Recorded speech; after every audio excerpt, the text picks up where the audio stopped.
Hello and good morning and welcome to everyone. I'm so excited as always. Monday morning is the time. I'm here for you guys to share some tips, some insights in the hope to help your healing journey. Okay.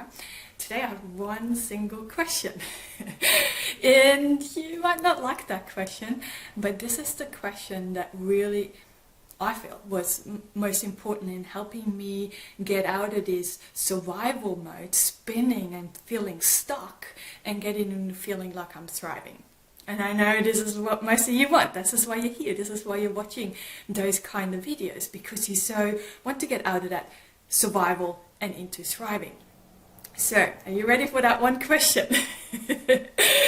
and I'm really curious. I really want to hear you.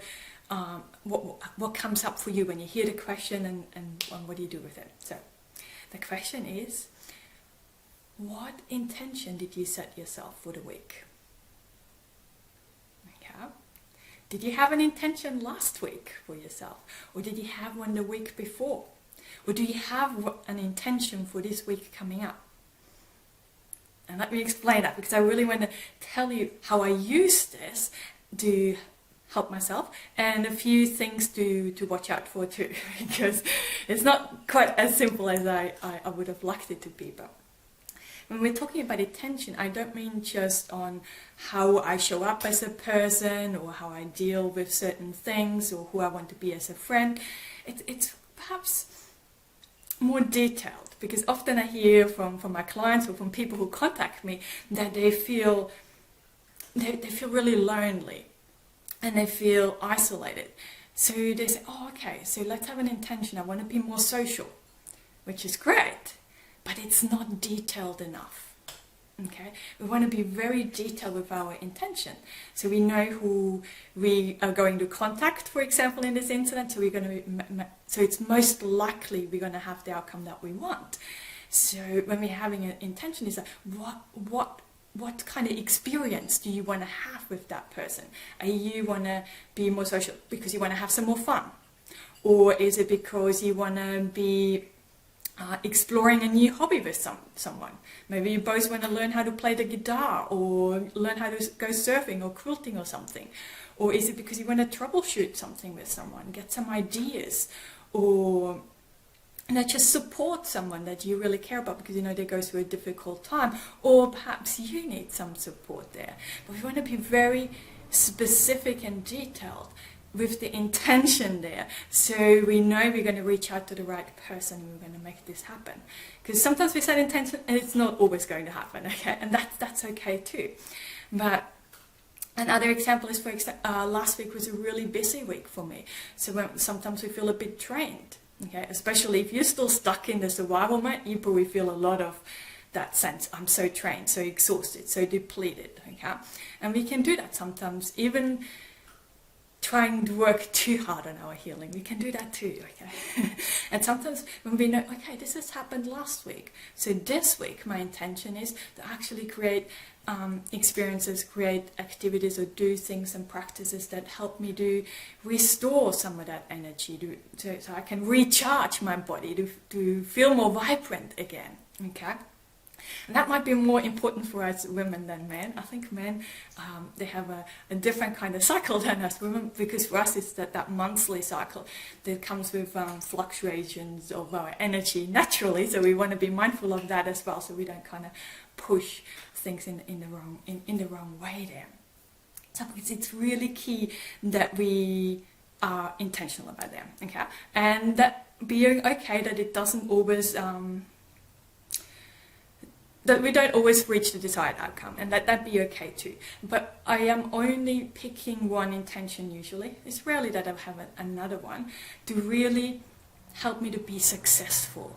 Okay, we want to set intention that we can actually achieve. This is really key, because as I said, when you're in that survival mode, you feel really depleted, and it's hard to actually get going. So we want to have little intentions to start with, but once we get into the role of it and you're doing things and say, hey, hang on, I actually did this last week, and it kind of feels good, and there's a shift within you, and it's like, oh, actually I am capable.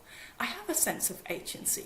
And the more you're doing this, it's like, oh, your confidence builds up a little bit. And with the confidence, then you're starting to feel a little bit more motivated. And things are starting to come a lot easier, as you can tell, isn't it? It's easier then to actually make little steps outside of your comfort zone or try out new things when you have confidence and motivation on board, okay? So that's why it's really key that we pick things that we can follow through, so we get that sense of agency, that sense of I'm capable. And so that's really key, or it was really key for me to have that. But another thing that I really want to point out is that for many of us, we have clarity on what we don't want in our life. Okay, we had so much trauma, we had so much abuse, we had so much horrible stuff. We know that we don't want this stuff to happen this week again. We're very clear on those kind of things. But what I often find, especially with my clients and people reaching out to me, is that there's that lack of clarity. What do you actually want instead? Okay, sometimes it's really important to dig a little bit there. And sometimes we do need some help of a coach or a therapist, and that's totally okay. And I am a coach, so, and I love that. I help people get some more clarity there. But I actually believe that deep down, you do know what you want instead. The thing for us is that because of all of our trauma, it's kind of covered in a lot of gunk and yucky stuff. Okay, things like insecurities, that self-doubt, I'm not worthy, I'm not good enough. All these things are piled on top. So we often don't feel like worthy of having a better future. Imagining a better future can actually be almost scary for some of us, depending on where you're at on your healing journey there as well.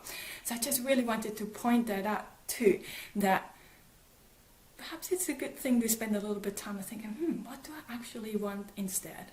And it's totally okay to reach out for help and brainstorm or ask questions down there too. I'm always happy to hear from you. And if this is something that you do crave some one-on-one support there, please reach out.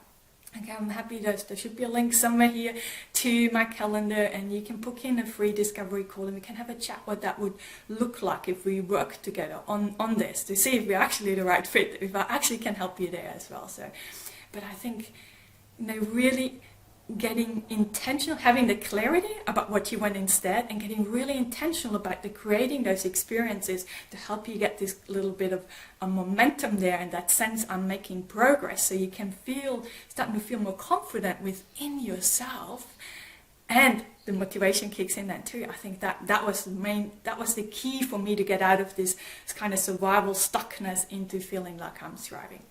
So that's what I had for you today, and I hope it was helpful and useful. But as always, sending you all lots and lots of love and rainbows to brighten up the tough times just a little. See you guys, bye.